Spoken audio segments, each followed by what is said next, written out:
Nagbibiruan sina Dom at Minu habang iniisip na may tinatago talaga si Jay sa computer nito.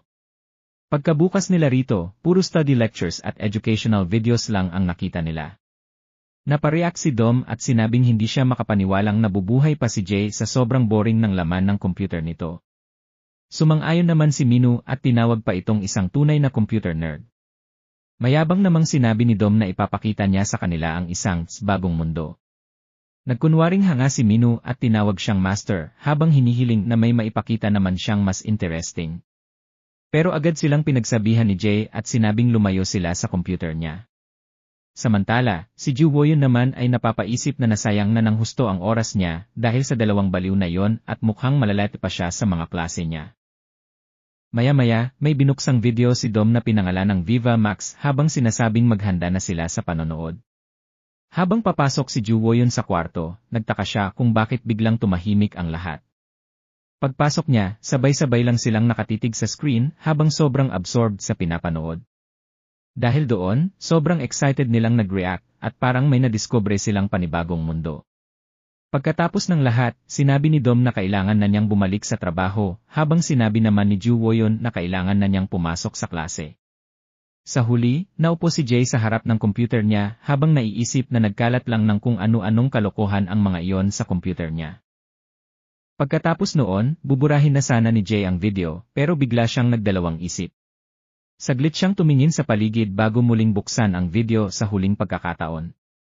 Maya-maya, pumasok si Ju Woyun para may sabihin sana, pero natigilan siya nang makarinig ng kakaibang tunog mula sa pinapanood ni Jay. Dahil doon, lalo lang naging awkward ang sitwasyon. Samantala, habang naglalakad pa uwi sina Dom at Minu, sinabi ni Minu na sweet daw ang video. Tinanong naman siya ni Dom kung gusto pa niyang makita ang mismong website nito. Dahil sa kanilang bro moment, nag-high five pa silang dalawa at sinabing dapat mas madalas silang tumambay ng magkasama.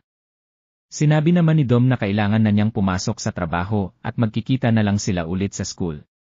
Habang nagkakahiwalay sila, napaisip si Minu kung part-time worker ba si Dom pagkatapos ng klase. Makalipas ang ilang sandali, inilabas ni Minu ang cellphone niya at naisip na kailangan niyang ayusin ng maayos ang problema ngayong gabi. Agad niyang tinext ang mga kasama niya at pinapunta sila sa park dahil magkakaroon daw sila ng emergency meeting. Sinabi rin niyang siguraduhing darating sina TJ at ang mga taga Mountain High, lalo na ang mga involved sa gulo. Hindi nagtagal, nagsimulang dumating ang mga tao sa napagkasunduang lugar habang nagtataka kung bakit sobrang urgent ng meeting. Dumating si TJ at agad ininsulto ang mga tao roon. Sinabi niyang imbes na magreklamo sa park ay direkta na lang silang umiyak kay Minu. Tinanong naman siya ng iba kung may nangyari ba sa pagitan nila ni Minu pero sinabi niyang wala raw siyang alam. Sinabi naman ni June na siguradong may dahilan kung bakit biglang nagpatawag ng emergency meeting si Minu. Pero tinukso lang siya ni TJ at sinabing masyado siyang sip-sip sa kaibigan niyang taga Sunny High. Maya-maya, dumating si Minu sa park at agad napansin ng lahat na seryoso at galit ito. Tinawag pa siya ni TJ na Rich Little Prince dahil late siyang dumating. Tahimik na tinanggal ni Minu ang suot niyang singsing habang nagtataka naman ang mga tao kung ano ang balak niyang gawin. Bigla siyang lumapit kay TJ at diretsahang sinuntok ito sa mukha. Dahil sa lakas ng suntok, napaluhod si TJ at dumura pa ng dugo. Agad siyang inalalayan ng mga kaibigan niya habang nagtatanong kung nababaliw na ba si Minu. Pati si June ay nagulat at tinanong si Minu kung bakit niya ginawa iyon. Kailangan daw nitong ipaliwanag ang nangyayari. Mahigpit na sinabi ni Minu na tumigil na si TJ sa pagsira sa pangalan ng crew nila. Dagdag pa niya, mas mabuting umalis na lang ito sa grupo. Nagulat ang mga tao sa sinabi niya at nagtaka kung pinapaalis na ba niya si TJ at ang mga taga Mountain High sa crew. Nagtanong naman si TJ kung ano bang pinagsasasabi niya. Sumagot si Minu na huwag na siyang magpanggap na walang alam dahil binugbog nito ang lalaking nakalaban niya kahapon matapos siyang matalo sa race. Sumagot naman si TJ na kung si Jay ang tinutukoy niya, ito raw ang unang sumuntok sa kanya, katulad ng ginawa ni Minu ngayon. Dagdag pa niya, imbes na siya ang umalis, si Minu raw ang dapat na umalis sa crew. Habang pinapanood iyon ni June, napaisip siyang lumalala na talaga ang sitwasyon. Napansin naman ni TJ na parang mas maraming may galit sa kanya sa loob ng crew. Sinabi niya sa iba na huwag lang silang tumayo at magreklamo. May isang miyembro namang nagsalita at sinabing hindi niya nagustuhan na bigla na lang silang pinatawag ng walang abiso. May isa pa na nagsabing hindi naman crew member ang student president, kaya posible raw na siya talaga ang nagsimula ng away. Dahil doon, sinabi nilang hindi pwedeng basta na lang paalisin ang isang miyembro nang hindi kinukuha ang opinyon ng lahat. Nagsimula tuloy silang magtanong kung ipinatawag ba talaga sila ni Minu ngayong gabi para opisyal na palayasin si TJ sa crew. Sinabi ni TJ na pabor sa kanya ang sitwasyon ngayon, kaya tinanong niya si Minu kung ano ang gagawin nito. Hindi na raw kasi ito gaanong nakakapag-bike nitong mga nakaraang araw dahil sa injured nitong paa. May isa pang taong nagsabi na buong araw lang naman daw nakikipag-flirt si Minu sa mga babae, at mas mabuti pang gumawa na lang ito ng sariling club sa school gamit ang dami ng pera niya. Sigurado raw na madali lang para rito ang gumawa ng bagong grupo. Dahil lumalala na ang usapan, sumingit si June at sinabing tumigil sila sa pagsasalita ng kung ano-ano at mag-isip muna bago magsalita. Pagkatapos noon, sinabi ni Minu na magkarera na lang sila. Kung sino raw ang mananalo ay mananatili sa crew habang ang matatalo ay kailangang umalis. Pumayag naman si TJ sa kondisyon pero tinanong kung kaya ba talagang mag-bike ni Minu gamit ang injured nitong paa. Sumagot naman si Minu na kaya niya itong talunin kahit isang paa lang ang gamitin niya.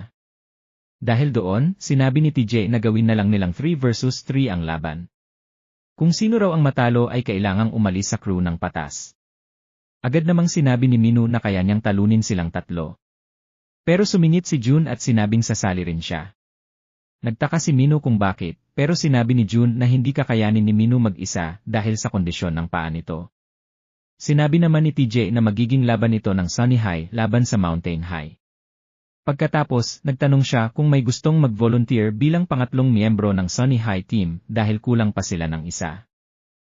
Nagbulungan naman ang mga tao at sinabing mas mabuti pang huwag na silang sumali kaysa mapahamak at mapaalis sa crew. Dahil walang gustong mag-volunteer, sinabi ni June na hindi na nila kailangan ng isa pang member at lalaban na lang silang dalawa laban sa tatlo. Pumayag naman si TJ at sinabing ayos lang sa kanya ang 2 versus 3. Biglang lumipat ang eksena sa isang kakaibang panaginip. May dragon na nagtatanong sa isang lalaki kung ano ang hiling nito. Sumagot ang lalaki na gusto niyang magkaroon ng perpektong katawan gaya kay Chris Hemsworth. Binigyan siya ng dragon ng kabute at sinabing kapag kinain niya iyon ay matutupad ang pangarap niya. Pagkakain niya rito, nagsimulang magbago ang katawan niya. Pagkatapos ng transformation, humanga ang mga babae sa kanya. Iniisip nilang matangkad siya, maganda ang pangangatawan, at sobrang kumpiyansa ng dating niya. Nagsimula silang lumapit at tanungin kung may girlfriend ba siya o pwede nilang makuha ang number niya. Biglang nagising ang lalaki mula sa panaginip nang may maglagay ng gatas sa desk niya. Tinanong siya ng babae kung ano ang pinapanaginipan niya dahil mukhang masayang-masaya raw siya kanina. Sumagot naman ang lalaki na nanaginip siyang maraming babae ang nakapaligid sa kanya. Nagpasalamat pa rin siya sa gatas at agad itong ininom. Maya-maya, inakbayan siya ng kaibigan niya at niyaya siyang mag-lunch sa cafeteria. Dahil sa gulat, natapon niya ang iniinom niyang gatas at napasigaw siya sa inis. Nagbibiruan naman ang dalawa habang iniisip ng babaeng nakatingin sa kanila na parang sobrang close nilang dalawa. Samantala, bumalik ang eksena kina June at Minu. Tinanong ni June kung ano ang gagawin nila ngayon. Sagot naman ni Minu, obvious na raw na mananalo sila at mapapaalis nila ang grupo ni TJ. Pero sinabi ni June na mahirap manalo, lalo na't injured pa ang paa ni Minu. Bukod pa roon, dehado sila dahil dalawa lang sila laban sa tatlo. Iminungkahi ni June na yayain nila si Jay na tumulong dahil siya naman ang dahilan kung bakit nagkagulo ang crew. Pero tumanggi si Minu at sinabing ayaw na niyang idamay pa si Jay sa problema ng crew nila. Sinabi niya kay June na huwag mag-alala dahil sigurado raw silang mananalo sa race. Samantala, si Jay naman ay abalang nag-aaral nang biglang lumapit si Mia at naglagay ng bandage kit sa desk niya. Nahihiyang sinabi ni Mia na para iyon sa sugat niya. Pero malamig na sumagot si Jay at sinabing hindi naman niya hiningi iyon. Dahil doon, malakas na hinampas ni Yuna ang mesa at tinanong kung bakit hindi man lang siya magsalita ng maayos habang may babaeng nag-aalala para sa kanya. Sinabi pa niyang nagmadali pa si Mia papuntang pharmacy kaninang umaga dahil nag-aalala ito sa sugat niya. Agad namang tinakpan ni Mia ang bibig ni Yuna para hindi na siya lalo pang mapahiya. Bigla namang dumating si Dom at tinapik si Jay sa likod habang tinatanong kung maayos ba ang tulog niya kagabi. Umaasa pa siyang hindi ito nagpuyat. Nagtaka naman si Yuna kung paano sila naging close. Sumagot si Dom na nagbonding daw sila kagabi sa harap ng computer screen. Dahil doon, lalong nagtaka si Yuna habang si Mia naman ay napaisip kung ano kayang ginawa ng dalawa sa computer kagabi. May isang estudyanteng lumapit kay Jay at sinabing may third year na naghahanap sa kanya. Tumayo naman si Jay habang nagbiro si Dom na mukhang sumisikat na raw siya. Lumapit naman si Dom kay Yuna at tinanong kung gusto ba nitong makipagbonding sa kanya. Pero agad siyang binuhat ni Yuna at malakas na ibinagsak sa sahig. Samantala, si June ay naghihintay sa labas para kay Jay. Napansin siya ng ilang babae at humanga sa gwapo nitong itsura. Binati naman sila ni June pero naglakad lang sila palayo habang nagbubulungan na mukhang hindi raw ito mahilig sa babae. Nalungkot tuloy si June at napaisip na hindi naman ganoon ang ibig nilang sabihin. Ilang sandali pa, lumabas na si Jay. Pagkakita ni June sa pasa nito sa mukha, agad niyang naisip na yon ang dahilan kung bakit sinuntok ni Minu si TJ kahapon. Nagkatitigan silang dalawa habang iniisip ni June kung hindi ba talaga siya naaalala ni Jay. Napaisip pa siya kung may problema ba ito sa pagkilala ng mukha ng tao. Dahil hindi siya maalala ni Jay, nagpakilala muli si June at detalyado niyang ipinaalala kung sino siya. Doon lang siya naalala ni Jay bilang ang lalaking kasama nila noong race. Pagkatapos noon, sinabi ni June na may favor sana siyang hihingin. Ipinaliwanag niya na lumaki ang gulo matapos bugbugin ni TJ si Jay, at dahil doon ay nagwala si Minu kahapon. Sinabi rin ni June na kahit sinabi ni Minu na ayaw na nitong idamay si Jay sa gulo ng crew, gusto pa rin niyang humingi ng tulong. Nakiusap siya kay Jay na tumulong sa kanila ngayong gabi sa race laban sa Mountain High. Pero malamig na sumagot si Jay na wala siyang kinalaman sa crew nila. Sinabi naman ni June na alam niyang medyo selfish ang hinihingi niya, pero kapag natalo sila ngayong gabi ay mapapaalis si Minu sa crew. Tinanong ni Jay kung bakit naman siya dapat mag-alala sa mangyayari kay Minu dahil sapat na raw ang lahat ng narinig niya. Pagkatapos noon, tumalikod na siya at umalis. Habang paalis si Jay, sinabi ni June na magkikita sila sa parehong park mamayang alas 8 ng gabi. Kapag nagbago raw ang isip niya, pwede siyang pumunta roon. Humingi rin siya ng tawad dahil nasayang ang lunch break ni Jay. Pagsapit ng gabi, nagsimula ng magtipon-tipon ang mga tao para sa race. Excited silang lahat at nagtatanong kung sino kaya ang mananalo. Naghahanda na rin si Minu habang sinasabing malapit na magsimula. Tinignan naman ni June ang relo niya at napansing lagpas alas 8 na. Napaisip siya kung hindi na ba talaga darating si Jay.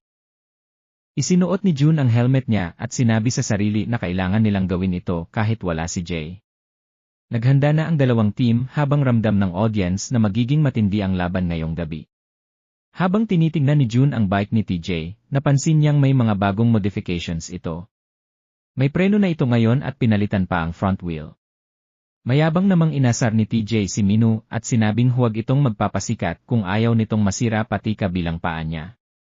Pero sinagot lang siya ni Minu at sinabing tumahimik na lang at mag-focus sa race. May isang lalaking nagsabing sisimulan na nila ang race at ipapaliwanag muna ang rules, pero biglang may isang babaeng dumating sakay ng bisikleta at sumigaw na hintayin sila. Tinanggal ng babae ang helmet niya habang iniisip na nakaabot siya sa tamang oras.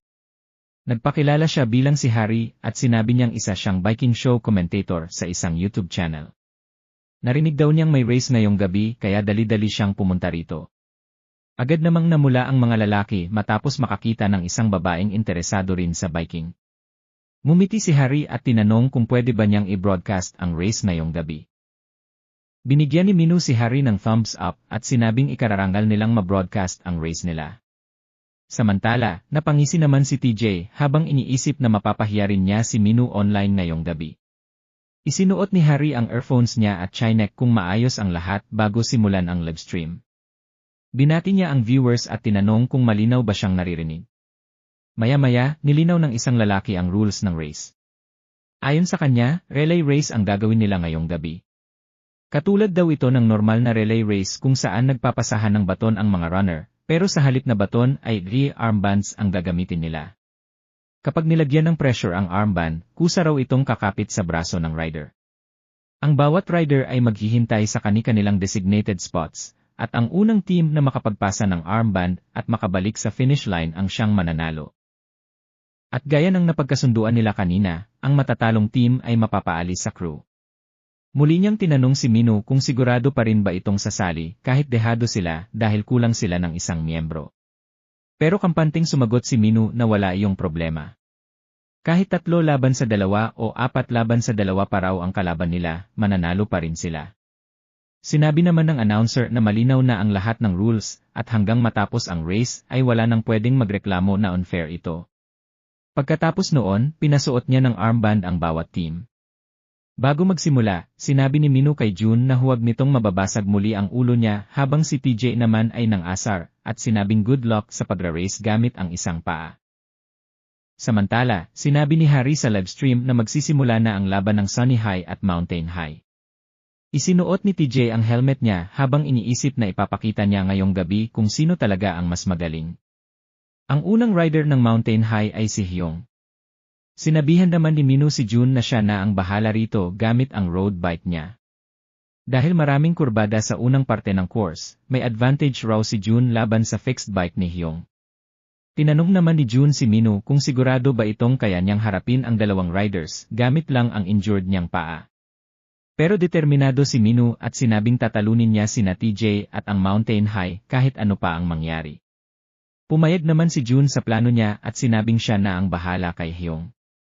Pinayuhan pa niya si Minu na huwag masyadong pilitin ang sarili niya.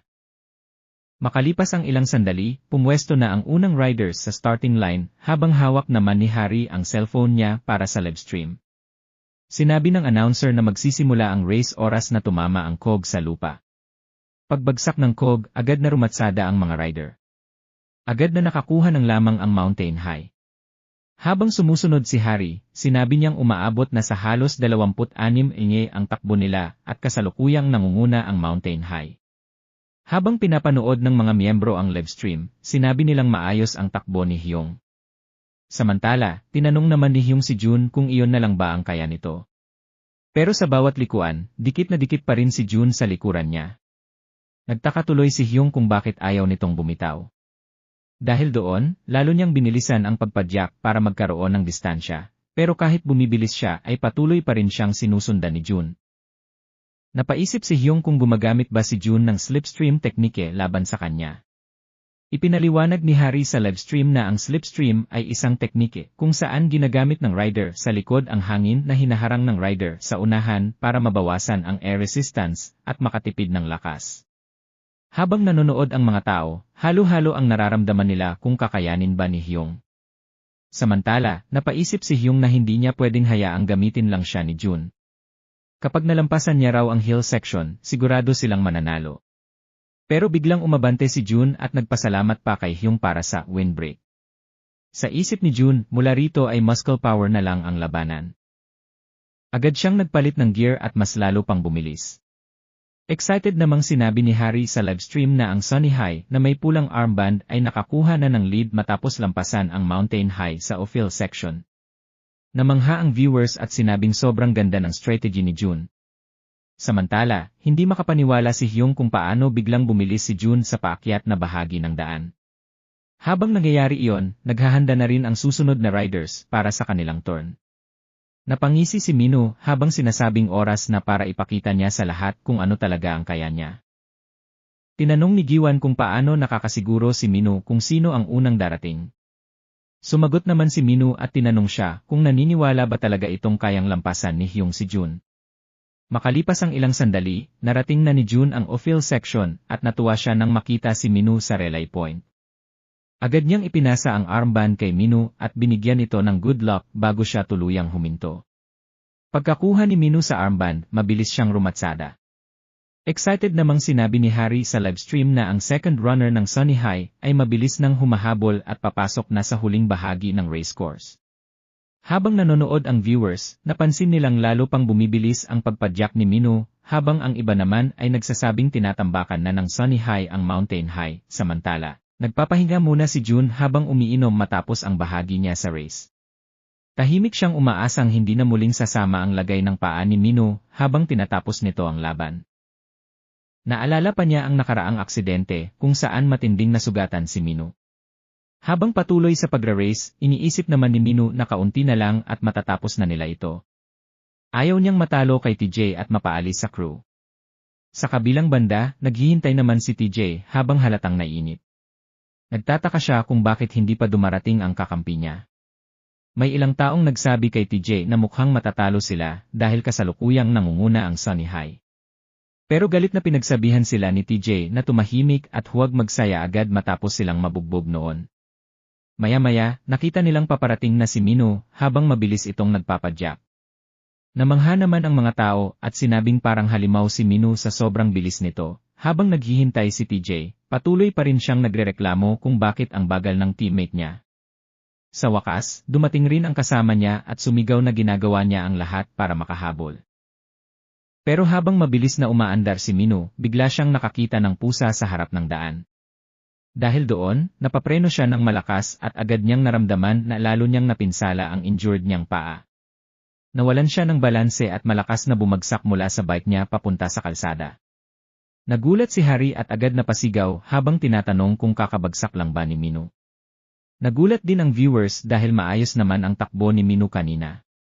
Hindi makapaniwala si June sa nangyari habang si Minu naman ay nakahiga sa lupa at nasasaktan habang nakatingin sa kamay niya dahil sa aksidente. Sinabi ni Harry na kailangan muna niyang ihinto ang live stream.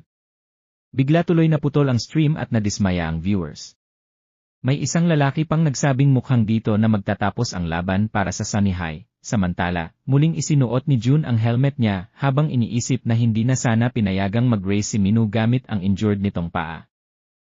Habang mabilis na nagpapadyak si TJ, wala pa siyang alam sa nangyaring aksidente kay Minu. Pero maya-maya, nakita niya ring nakabagsak si Minu sa kalsada habang nakatigil si Harry sa tabi nito. Dahil doon, bigla siyang tumawa ng malakas at kinutya si Minu, tinawag pa niya itong pilay. Sinabi niyang alam na raw niyang mangyayari ito sa kanya. Habang malaya siyang rumaratsada sa daan, pakiramdam niya ay sobrang swerte niya ngayong gabi. Samantala, yumuko si Harry para tingnan si Minu at agad na tinanong kung ayos lang ba siya. Pero biglang dumating si Jay sa eksena. Pagkakita niya kay Minu na nakahandusay sa lupa, diretsahan niyang tinanong kung bakit ito nakahiga roon na parang talunan. Kahit nasasaktan, sinabihan pa rin siya ni Minu na tigilan na lang ang pagtitig sa kanya at umalis na. Kinuha ni Jay ang armband mula kay Minu at agad itong ikinabit sa sarili niyang braso. Bago siya umalis, ipinakita rin sa eksena na nag-iwan siya ng note sa bahay para kay Ju Woyon, sinasabing mauna na itong maghapunan nang wala siya. Habang binabasa yon ni Ju Woyon, napaisip siya kung kailan kaya tuluyang magmamature ang kuya niya. Samantala, sinabi naman ni Jay na narinig na niya kay June ang buong rules at course ng race. Nilinaw rin niyang hindi siya naroon para tulungan ang crew, gusto lang niyang makaganti sa mga taong bumugbog sa kanya noon. Iniabot ni Minu ang helmet niya kay Jay at mabilis naman itong nasalo ni Jay. Sinabi ni Minu na durugin niya ang mga kalaban.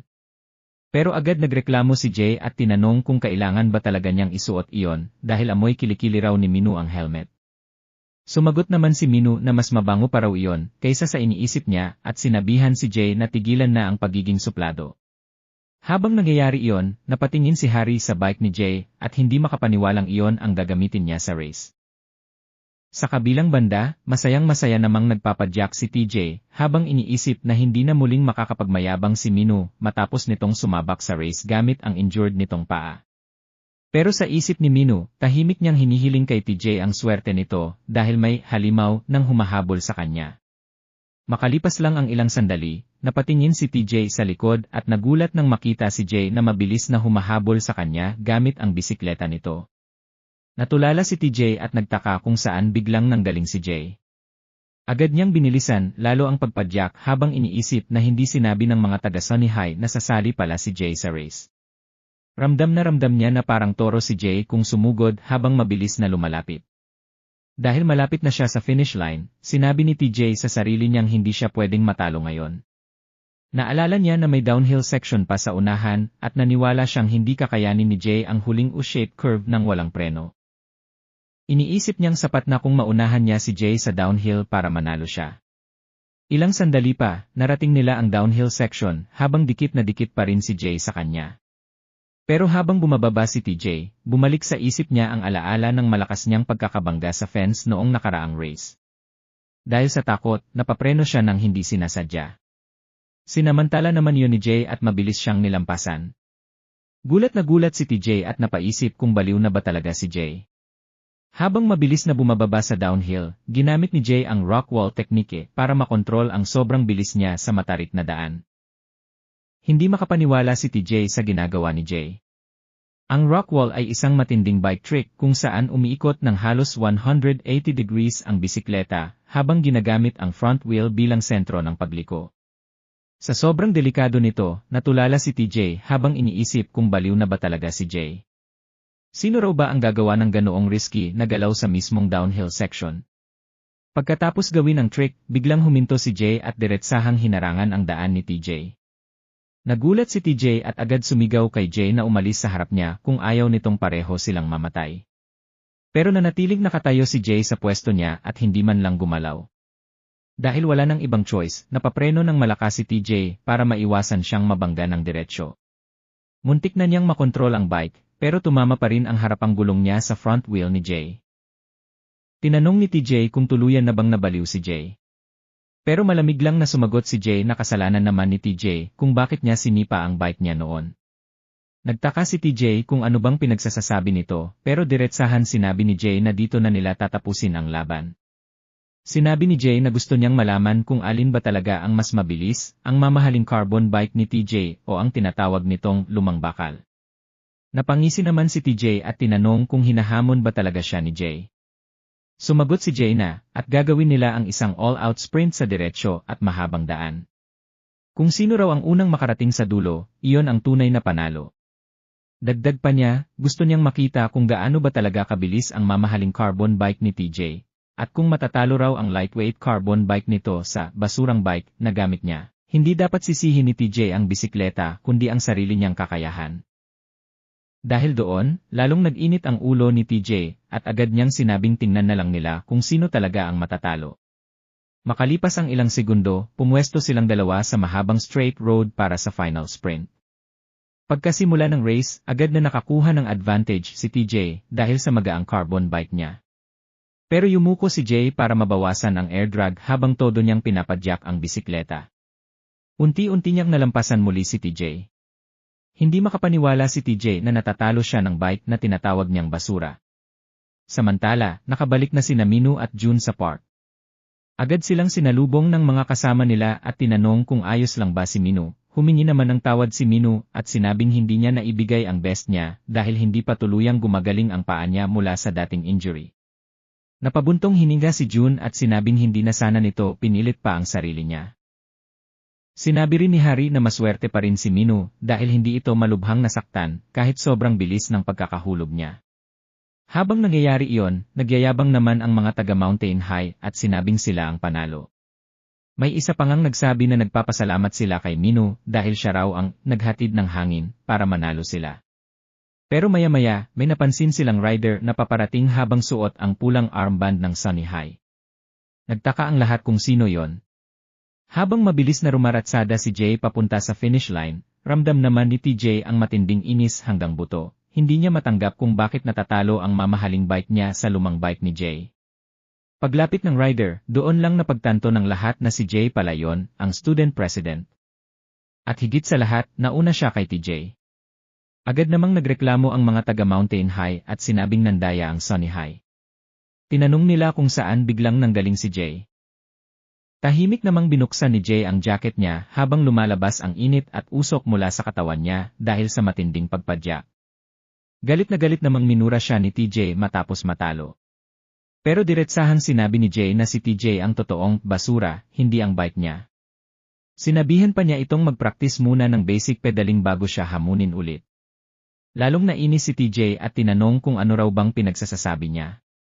Pero bago pa ito makalapit, hinarangan na siya ng referee. Nagkaroon tuloy ng maraming tanong ang mga tao dahil hindi naman crew member si Jay. Tinanong ng referee kung bakit biglang may sumaling bagong rider sa kalagitnaan ng race dahil unfair daw iyon. Pinaalala rin niya kay Minu na bago magsimula ang race ay sinabi nitong lalaban sila bilang 3 versus 2 at magiging final ang resulta. At ayon sa referee, sa mismong sandaling bumagsak si Minu mula sa bike niya, doon na raw natapos ang laban para sa Sunny High. Sumagot si Minu na hindi na kailangang ipaliwanag pa ng referee ang lahat para sa kanya. Agad niyang hinablot ang badge nila at sinabing ayaw na niyang gawing mas komplikado pa ang sitwasyon. Pagkatapos noon, diretsahan niyang pinunit ang badge at sinabi na siya na mismo ang aalis sa crew. Sinabi rin ni Minu na wala nang dapat ireklamo ang kahit sino dahil kusa na siyang umaalis, kaya dapat alagaan na lang nila ng maayos ang crew. Napangisi naman ang mga taga Mountain High habang pinapanood siyang umalis. Lumapit si Jun at inakbayan si Minu habang sinasabing ginawa nito ang lahat ng makakaya niya. Humingi naman ng tawad si Minu dahil nadamay pa si Jun at natanggal din sa crew dahil sa kanya. Pero umiti lang si Jun at sinabing okay lang yon. Sumali raw siya sa crew dahil kay Minu, kaya kung wala na rin ito sa grupo ay wala na ring saysay para manatili siya roon. Maya-maya, tinawag ni Jay si Minu at ibinato pabalik ang helmet nito. Nagpasalamat naman si Minu kay Jay sa pagsama sa race ngayong gabi. Tahimik lang namang sinuot ni Jay ang hoodie niya bago nagsimulang umalis. Habang pinapanood siyang palayo, napaisip si Minu na pareho pa rin talaga ang ugali ni Jay, suplado pa rin hanggang ngayon. Pagkatapos noon, umalis na rin sina Jun at Minu sa lugar. Habang naglalakad sila, tinanong ni Jun kung ayos lang ba siya. Sumagot naman si Minu na sobrang sakit ng paa niya. Kahit ganoon, inasar pa rin niya si Jun at sinabing maghanda na ito para sa entrance exam nito, dahilan para mainis si Jun.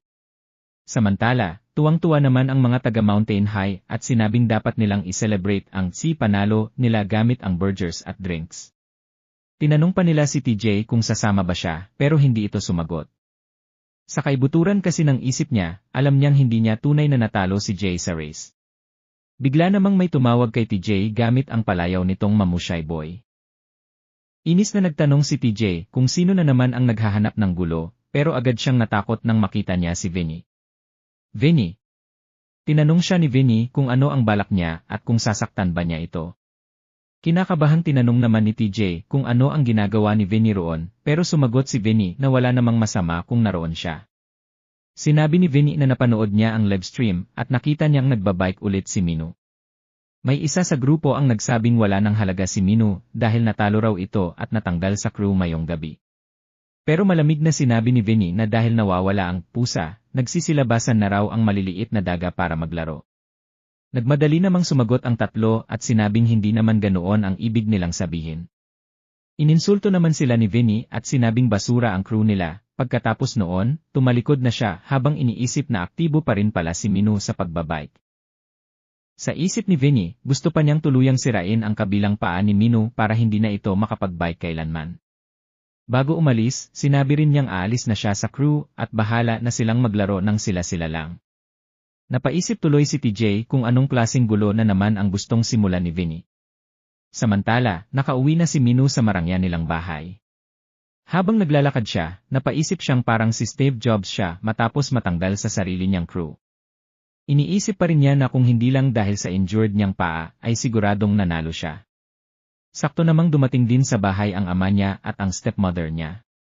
Binati ni Minu ang ama niya ng magandang gabi, pero agad nitong napansin ang sugat sa mukha niya. Galit nitong tinanong kung bakit siya sugatan gayong dapat ay nag-aaral lang siya. Nagtaka rin ito kung ano ba talaga ang ginagawa niya. Sinubukan naman siyang pakalmahin ng stepmother niya at sinabing teenager pa rin naman si Minu. Nag-aalala rin itong lumapit at tinanong kung nahulog ba siya sa bisikleta habang nagra-ride dahil kailangan daw gamutin ang sugat niya. Pero agad siyang tinabig ni Minu at sinabing huwag siyang hawakan ng maruming kamay nito. Dahil doon, sinampal siya ng ama niya at galit na tinanong kung nababaliw na ba siya para bastusin ang sarili niyang ina. Sinabi pa ng ama niya na siya ang panganay kaya dapat siyang maging mabuting halimbawa sa mga kapatid niya. Pero galit ding sumagot si Minu at sinabing wala siyang pakialam sa mga sermon nito. Diretsahan pa niyang sinabi na alam niyang pera lang ang habol ng stepmother niya dahil wala na ang tunay niyang ina, lalong nagalit ang ama niya at tinanong kung paano niya nasabing ganoon ang babae. Sinabi rin nitong si Minu mismo ang gumagamit ng pera niya para bumili ng kung ano-anong bagay gaya ng mamahaling bisikleta. Dahil doon, sinabi ng ama niya na ibigay nito ang wallet at credit card niya. Walang pag-aalinlangang ibinagsak ni Minu ang wallet at credit card habang sinasabing hindi niya kailangan ang pera nito. Galit pa niyang sinabi sa ama niya na mamuhay na lang itong masaya kasama ang gold digger nito. Mura ng mura ang ama niya habang sinusubukan naman siyang pakalmahin ng driver nila. Sa sobrang galit, sinabi ng ama niya na huwag na raw siyang magpapakitang muli sa bahay nila. Habang nakatalukbong sa kama si Yuna, iniisip niya na kasalanan niya ang lahat ng nangyari, samantala, si Minu naman ay nakaupo sa isang bangko habang nakaparada sa tabi niya ang kanyang bisikleta. Tiningnan niya ang kanyang cellphone at napagtantong wala siyang malapitan para humingi ng tulong. Wala na siyang pera, natanggal pa siya sa crew at pinalayas pa sa bahay. Sa isip niya, napakamalas niya talaga. Napatingin siya sa isang pamilyang masayang nagkakasiyahan, at naalala niya ang sarili niyang pagkabata. Noong panahong iyon, 5 silang miyembro ng pamilya at siya ang panganay. Masaya silang lahat noon. Hindi niya napigilang maluha habang iniisip kung kailan nagsimulang masira ang lahat. Maya-maya, dumating si Jay sa tabi niya at bumili ng Red Bull sa vending machine. Nagulat si Minu nang makita siya roon. Tinanong ni Jay kung umiiyak ba siya parang bata dahil natalo siya. Agad namang sumagot si Minu na hindi siya umiiyak. Wala akong pakialam, sagot ni Jay habang umiinom ng Red Bull at naglalakad pauwi. Pinigilan siya ni Minu at nagtanong kung pwede ba siyang makituloy kahit isang gabi lang. Pero hindi siya pinansin ni Jay at nagpatuloy sa paglalakad. Sinundan siya ni Minu at pilit na nakiusap na patuluyin siya kahit ngayong gabi lang. Ngunit malamig pa ring sumagot si Jay na problema niya yon. Sinabi ni Minu na napakalamig naman ng puso niya at isang beses lang naman siya humihingi ng tulong. Ipinaalala naman ni Jay na kailangan niyang mag-aral, kaya maghanap na lang siya ng ibang kaibigan. Malungkot na sinabi ni Minu na gusto man niya, wala naman siyang ibang malapitan. Sumagot si Jay na hindi rin siya ang tamang taong lapitan. Pagkasara ni Jay ng pinto, napabuntong hininga si Minu at sinabing hindi naman talaga sila naging malapit sa paaralan. Hindi nagtagal, bumuhos ang malakas na ulan. Sumilong si Minu sa isang maliit na shed. Habang nakatitig sa ulan, naalala niya kung paano siya nilalapitan noon ng mga tao dahil mayaman ang ama niya at may malaking kumpanya. Palagi siyang inaayang gumala pero alam niyang peke ang karamihan sa mga ngiti at kabaitan na ipinapakita sa kanya. Dahil doon, natuto rin siyang magsuot ng sariling maskara. Madalas sabihin ng kanyang ama na bahagi ng buhay ang pakikitungo sa mga pekeng tao. Kaya itinago ni Minu ang tunay niyang sarili sa likod ng napakaraming maskara. Ngunit sa tuwing inaalis niya ang mga iyon, lalo lamang niyang nararamdaman ang matinding pag-iisa. Noong bata pa siya, nakakuha siya ng bisikleta. At sa tuwing nagbibisikleta siya, iyon lang ang tanging pagkakataong nakakawala siya sa kalungkutan. Dahil doon, bumuo siya ng cycling crew na puro mga taong tunay na mahilig sa pagbibisikleta. Pero ngayon, nawala na rin yon sa kanya, patuloy siyang nababasa sa ulan hanggang sa mapansin niya ang isang kuting na nanginginig sa lamig, parang pamilyar ang pusa. Bigla niyang naalala na ito rin ang pusang humarang sa kanya noong karera. Napaisip siya na kung hindi dahil sa pusang iyon, marahil ay nanalo siya. Ngunit napansin niyang pilay pala ang isang paa nito. Napagtanto niyang wala ring mangyayari kung sisisihin pa niya ito ngayon. Kumuha siya ng tsokolate at inabot sa kuting. Parang gutom naman itong kumain. Doon niya naisip na kaya pala hindi ito nakaiwas sa kalsada noon ay dahil sugatan ang paa nito. Binuhat niya ang kuting at pabirong nagtanong, ikaw rin ba mag-isa? Parang sumagot naman ang kuting ng sa sariling paraan nito. Makalipas ang ilang sandali, pauwi naman si Ju Woyon nang mapansin niyang may taong tila nagkakamping sa labas ng bahay nila. Lumapit siya para tingnan kung sino iyon at agad niyang nakilala si Minu, isa sa 3 taong pumunta sa bahay nila kanina. Nagtaka siya kung bakit ito mag-isang nakatambay sa ulan. Napansin din ni Minu si Ju Woyon at tinanong kung siya ba yon. Pero hindi siya pinansin ni Ju Woyon. Sa halip, napako ang atensyon niya sa kuting na karga-karga nito. Samantala, si Jay ay nasa kwarto at nag-aaral. Pero hindi siya makapag-concentrate. Napabuntong hininga siya at tumayo mula sa upuan. Kumuha siya ng payong, tila nag-iisip na sunduin si Minu. Sa parehong oras, pumasok na si Ju Woyon sa bahay. Tinanong niya si Jay kung saan ito pupunta. Bigla niyang naisip na baka susunduin nito ang kaibigan niya. Ipinaliwanag ni Ju Woyon na pinapasok na niya sa bahay si Minu dahil nanginginig na ito sa sobrang lamig sa ulan. Hindi raw niya kayang pabayaan na lang ang ganoong sitwasyon. Natuwa naman si Minu nang marinig iyon at nagsimulang magustuhan si Ju Woyon dahil marunong itong magpakita ng malasakit. Pero mabilis na nilinaw ni Ju Woyon. Huwag kang magkamali. Yung pusa ang inaalala ko. Pinapasok lang kita dahil kasama mo siya. Nainis si Minu kay Juwoyon at naisip niyang kasalanan niya rin dahil masyado siyang nag-expect dito. Samantala, dali-daling tumakbo si Juwoyon papunta sa banyo kasama ang kuting. Sinabi niyang lilinisin muna niya ito at gagamutin ang sugat sa paa nito. Sinabi naman ni Minu na alis na siya kapag tumigil na ang ulan. Bigla namang binato ni Jay ng tuwalya si Minu at itinuro ang banyo. Sinabi niya rito na maligo muna. Dagdag pa niya, ngayong gabi lang niya ito pinapayagang manatili sa bahay. Habang naliligo si Minu, nagtalo naman sina Jay at Juwoyon kung bakit nila patutuluyin sa bahay ang isang kahina-hinalang tao. Pagkalabas ni Minu ng banyo, napakasarap ng pakiramdam niya. Naglakad siya papunta sa refrigerator at naghanap ng makakain. Malakas niyang sinabi na gutom siya at kukuha siya ng pagkain para sa sarili niya. Habang naghahalungkat siya sa ref, dumating naman ang nanay ni Jay sa bahay. Napansin nito ang bisikletang nakaparada sa labas at nagtaka kung kanino yon. Lalo siyang nagulat nang makita ang isang estrangherong lalaki sa bahay na kumukuha pa ng pagkain mula sa kanilang refrigerator. Hindi nagtagal, umorder ang nanay ni Jay ng pritong manok para kay Minu. Masayang-masaya namang kinain ni Minu ang manok at sinabi niyang paborito niya yon. Natuwa naman ang nanay ni Jay nang makilala siya. Narinig daw niya na anak ito ng CEO ng Tong Group. Tinanong niya si Jay kung paano nito naging kaibigan ang ganoong kahanga-hangang tao. Pero diretsahang sumagot si Jay na hindi niya kaibigan si Minu.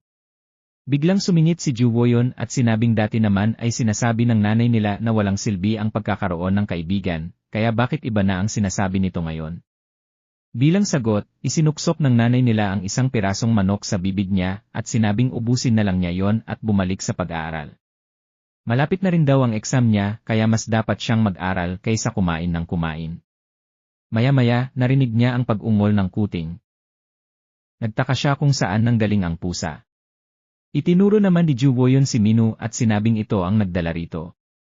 Agad na tumakbo si Juwoyon papunta sa kuting at tinawag itong Jack. Napatingin sina Jay at Minu sa isa't isa at naisip na pinangalanan na agad ng loko ang pusa. Sinabi naman ang nanay ni Jay na okay lang iyon. Kapag umalis na si Minu, maaari naman daw ibalik ni Juwoyon ang pusa rito. Napansin din niya ang mga pasa at sugat sa mukha ni na Jay at Minu. Tinanong niya kung nakikipag-away ba sila nitong mga nakaraang araw. Kinabahan si Jay at mabilis na uminom ng kanyang inumin. Si Minu naman ang sumagot at sinabing nagkaroon lang sila ng kaunting gulo sa ilang estudyante mula sa ibang paaralan. Tinanong ng nanay ni Jay kung anong paaralan iyon at sino ang mga batang iyon. Sinabi ni Minu na hindi niya alam dahil ordinaryong damit ang suot ng mga ito. Nagbigay naman ng payo ang nanay ni Jay. Sinabi niyang huwag silang basta-bastang magpapabugbog na parang mga tanga. Dapat daw ay isumbong sa pulis ang mga batang iyon para maturuan ng leksyon. Nangako si Minu na hindi na yon mauulit at hindi na siya kailangang mag-alala. Pagkatapos kumain, nagpasalamat si Jay sa hapunan at umakyat na sana sa kwarto niya. Pero pinigilan siya ng kanyang nanay. Sinabi nito na bumababa na naman ang mga grado niya. Kapag nagpatuloy iyon, hindi na niya makikita pa ang kanyang bisikleta. Tahimik na tinanggap ni Jay ang sermon at umalis. Makalipas ang ilang sandali, sumilip si Minu sa kwarto ni Jay. Pabirong tinanong niya ito. Nanunood ka na naman ba ng Bold? Pero nakita niyang seryosong nag-aaral lang si Jay. Pumasok siya sa loob at basta na lang humiga sa kama nito, napabuntong hininga siya at sinabing napakasarap pala ng pakiramdam. Sinabi niya kay Jay na sobrang pangit ng takbo ng buhay niya ngayon, hindi raw sapat ang pagiging pinakamahusay sa paaralan. Sa totoo lang, naiinggit pa siya kay Jay dahil may nanay itong laging nag-aalala at nangungulit sa kanya. Tinulak naman ni Jay si Minu at sinabing umalis ito sa kama niya. Ngunit nagreklamo si Minu at sinabing hindi siya makakatulog ng walang kama. Pabiro pa niyang iminungkahing matulog na lang silang magkatabi. Bilang sagot, binato siya ni Jay ng unan sa mukha. Pagkatapos noon, gumawa si Jay ng higaan para kay Minu sa sahig. Habang nakahiga roon, nagsimulang magkwento si Minu. Sinabi niyang nagsimula siyang mahilig sa pagbibisikleta matapos niyang makita ang isang batang masayang nagbibisikleta ng mag-isa. Biglang may naalala si Minu at sinabi niyang bakit hindi na lang sila gumawa ng bagong biking crew. Dagdag pa niya, sasali rin siya dahil mahilig naman siyang magbisikleta. Pero agad siyang pinatigil ni Jay at sinabing manahimik na lang at matulog. Nagreklamo si Minu at sinabing lagi na lang ganoon ang ugali nito. Kahit minsan daw sana ay maging positibo naman ito. Pagkatapos ay tumalikod siya at sinabing mananatili muna siya sa bahay nila ng ilang araw pa. Biglang napabangon si Jay sa gulat. Ha? Seryoso ka ba? Tanong niya. Kalma namang sumagot si Minu na pumayag naman daw ang nanay ni Jay na manatili siya ng mas matagal. Napamura si Jay at tinawag siyang isang palaboy. Tiningnan ni Minu ang cellphone niya at nakitang nag-message si Yuna, tinanong siya nito kung saan siya nakikituloy. Sumagot si Minu na nasa bahay siya ni Jay. Pagkatapos ay pinakisuyuan niya si Yuna na dalhan siya kinabukasan ng damit at school uniform, pumayag naman ito at hiningi ang address. Agad namang ipinadala ni Minu ang lokasyon. Kinabukasan, nagising si Minu dahil sa tunog ng chopping board mula sa kusina. Lumabas siya ng kwarto at naamoy ang masarap na pagkain. Pagdating niya sa kusina, nakita niya si Jay na nagluluto. Ipinaliwanag ni Jay na maaga nang umalis ang kanilang nanay para pumasok sa trabaho. Halos mabulunan si Minu nang makita si Jay na nakasuot ng nakakatawang apron. Hindi niya napigilan ang pagtawa. Tinanong pa niya kung nagko-cosplay ba ito. Sumagot si Jay na ang tanging nakakatawa roon ay ang buhok ni Minu. Mabilis namang inilabas ni Minu ang cellphone niya at kinuhanan siya ng litrato. Sabi pa niya, ipopost niya yon sa Facebook. Dahil doon, lalo lang nainis si Jay. Tinanong naman ni Minu kung nasaan si Juwoyon. Sumagot si Jay na nasa bakuran nito at nakikipaglaro kay Jack, ang kuting. Napaisip si Minu na maagang gumising din pala si Juwoyon katulad ng kapatid nito. Pagkatapos, nakita niyang naghahanda si Jay ng napakasarap na almusal. Dahil bisita siya, inakala niyang para sa kanya yon. Habang dinidilaan pa niya ang kutsara, sinabi niyang hindi naman kailangang mag-abala ng ganoon si Jay. Ngunit diretsong nilampasan siya ni Jay. Parang nabasag ang mga pangarap ni Minu. Nagtaka siya kung hindi pala para sa kanya ang pagkain. Walang emosyon namang sumagot si Jay. Para yan sa pusa. At kung gusto raw ni Minu ng almusal, gumawa ito ng sarili niya. Napasigaw si Minu at sinabing napakasama naman niyang host. Pero sagot ni Jay, hindi naman niya ito inimbitahan, napilitan lang siyang patuluyin ito. Sa labas naman, nagtataka si Juwoyon kung bakit ang tagal ng dalawang iyon. Samantala, lumipat ang eksena sa prinsipal ng paaralan na naghahanda para sa araw na iyon. Biglang tumunog ang cellphone niya, nagtaka siya kung sino ang tumatawag ng ganoon kaaga. Pagkasagot niya, isang babaeng nagngangalang Shelly ang nagsalita. Paborito niya itong apo kaya agad siyang natuwa, sinabi ni Shelly na pupunta siya sa Korea. Tuwang-tuwa ang prinsipal at sinabi nitong bilisan niya dahil sabik na siyang makita ang kanyang apo. Sumagot naman si Shelly na tatawag ulit siya kapag nakarating na siya. Habang iniisip niya kung ilang taon na ang lumipas mula nang huli siyang pumunta sa Korea. Samantala, inaayos naman ni Minu ang kanyang bisikleta. Narinig niya ang busina ng sasakyan at lumabas siya ng bahay. Paglabas niya, nakita niya si Yuna. Iniabot nito ang bag na naglalaman ng kanyang mga damit at iba pang gamit. Sinabi rin ni Yuna na umuwi na sana siya dahil siya na ang bahalang kumausap sa kanilang ama. Nagulat din siya na nagawa ni Minu na manatili sa bahay ni Jay. Tinanong niya kung mabait ba ito sa kanya. Sumagot si Minu na medyo masungit si Jay, pero nakakaya naman, nag-alok si Yuna na ihatid siya sa paaralan gamit ang sasakyan. Ngunit tumanggi si Minu at sinabing magbibisikleta na lang siya. Pag-alis ni Yuna, lumapit si Juwoyon mula sa likuran. Tinanong niya kung girlfriend ba ni Minu ang babae. Agad namang sumagot si Minu na kapatid niya yon. At paano raw maiisip ng kahit sino na magkakaroon siya ng ganoong kapangit na girlfriend? Saka lang niya na-realize na si Juwoyon pala ang kausap niya. Tinanong niya kung gaano na ito katagal nakatayo roon. Sumagot si Juwoyon na dapat alam na niyang walang girlfriend ang isang palaboy na nakikitira sa bahay nila. Naisip tuloy ni Minu na kung kapatid niya lang ito, baka nasuntok na niya. Pagkatapos ay sinabi ni Juwoyon na papasok na siya sa paaralan at pinakiusapan pa si Jack na bantayan ang bahay. Hindi nagtagal, naghanda na rin sina Jay at Minu para pumasok. Tinanong ni Minu kung hindi ba magbibisikleta si Jay papuntang paaralan. Sumagot si Jay na hindi pa siya sigurado. Nagtanong naman si Jay kung bakit niya yon gustong malaman, inamin ni Minu na wala siyang pamasahe sa bus kaya kailangan niyang magbike. Kaya naisip niyang baka pwede silang sabay. Habang nagbibisikleta sila sa bike lane, napansin ni Minu ang sirang daan, mga bitak, puno, at mga sasakyang nakaharang sa daanan. Sinabi niyang mas mabuti pang dumaan sila sa loob ng parke. Pagdating nila roon, mas naging komportable ang biyahe. Napangiti si Minu at sinabing perpektong araw ito para mag-cutting classes at mag-bike trip na lang. Tinanong niya si Jay kung nasaan ang helmet nito. Sumagot si Jay na wala siyang helmet. Nag-alok sana si Minu na bilhan siya ng isa bilang pasasalamat. Pero agad niyang naalala na wala nga pala siyang pera. Sinabihan siya ni Jay na tumigil na sa kakadaldal. Muli namang nagtanong si Minu kung gusto ba nitong makipagkarera papunta sa paaralan. Ngunit sinabi ni Jay na kung gusto niyang makipagkarera, mag-isa na lang siya. Samantala, ikinukwento naman ni Yuna kay Mia ang nangyari sa bahay ni Jay noong nakaraang gabi. Nagulat si Mia at sinabing hindi niya alam na ganoon na pala kalapit sina Jay at Minu para magkasama pa sa isang bahay. Napailing si Yuna at sinabing baka nagkaroon na sila ng pagkakataong magkasundo. Namula si Mia at sinabing huwag siyang magsalita ng ganoon dahil baka may makarinig at magkamali ng iniisip. Pagkatapos ay nagtanong si Yuna kung gusto ba niyang sa isang kape gawin ang student council meeting na yung weekend, nagustuhan naman ni Mia ang ideya. Pero nag-aalala siya kung papayag ba si Jay. Ngumiti si Yuna at sinabing kapag maraming babae ang pumilit, wala itong magagawa kundi pumayag. Lalong namula si Mia at mahinang sumagot ng, sige. Sa isip ni Yuna, ginagawa niya ang lahat ng ito para mabigyan ng pagkakataon sina Mia at Jay na makapag-usap ng silang dalawa lang. Nag-blush si Mia at sinabing hindi naman nila kailangang gawin yon. Hinaplos ni Yuna ang ulo niya at tinanong kung bakit lagi siyang nag-aatubili. Ayon kay Yuna, mabuting tao si Jay kaya malaki ang posibilidad na maging maayos ang lahat. Narinig naman ni Dom ang usapan nila at agad sumingit.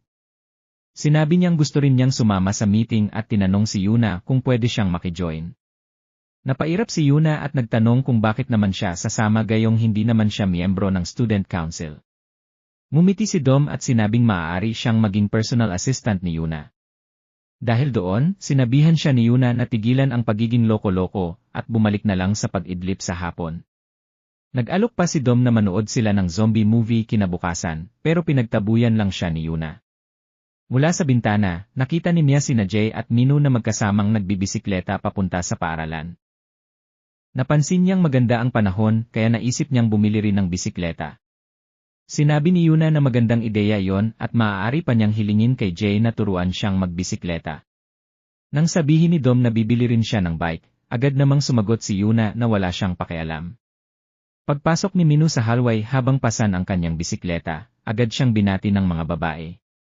Sa loob naman ng classroom, may ilang lalaking abalang tumitingin sa isang adult magazine hanggang sa kumpiskahin ito ng class monitor. Ipinaliwanag ng mga lalaki na mahalaga raw iyon para sa kanilang love life, pero hindi nagpatinag ang monitor. Napansin ng mga kaklase na dinala ni Minu ang kanyang mamahaling bisikleta sa loob ng classroom. Nang malaman nila kung magkano ang halaga nito, halos hindi sila makapaniwala. Ipinaliwanag ni Minu na yon na lang ang natitira niyang mahalagang pag-aari at baka kailanganin pa niya itong ibenta para magkaroon ng pera. Samantala, papunta si Jay sa kanyang classroom nang harangin siya ni Yuna. Sinabi nitong gusto ng lahat na idaos ang susunod na student council meeting sa isang coffee shop. Bago pa makatanggi si Jay, agad nang sinabi ni Yuna na desidido na ang lahat at ite-text na lang niya ang address. Pagkatapos noon, lumapit si Mia kay Yuna at sinabing gumana ang plano nila dahil siguradong pupunta si Jay sa meeting. Dahil dito, nagsimula siyang mamili ng mga damit na pwedeng isuot sa araw ng kanilang pagkikita. Habang nangyayari yon, si Minu naman ay nagpapahinga sa bahay ni Jay. Naiisip niya kung gaano siya kawalang ginagawa sa weekend, wala ng pera at wala ring mapuntahan.